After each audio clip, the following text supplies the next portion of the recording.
नमस्कार प्रेक्षकांनो, स्वागत आहे आपल्या मराठी यूट्यूब चॅनलवर। आज आपण पाहणार आहोत एकटाट करायच्या काही गोष्टी। खरंच देवाला जाणून घ्यायचं असेल तर पहिलं, पूर्ण शांततेत बसा। ना गाणी, ना मोबाईल, ना काही आवाज, फक्त ऐका। दुसरं, रडा। कोणालाही कारण सांगायची गरज नाही। लोकांना जे समजतं नाही ते देवाला सांगा।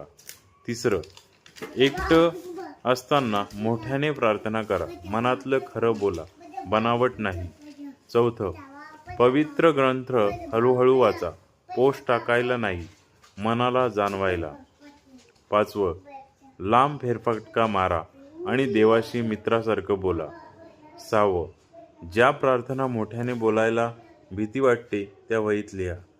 बाकीची माहिती आपण नक्कीच दुसऱ्या व्हिडिओमध्ये देऊ आणि अशाच नवनवीन व्हिडिओसाठी आपल्या चॅनलला लाईक, सबस्क्राईब, शेअर आणि कमेंट्स करा। धन्यवाद।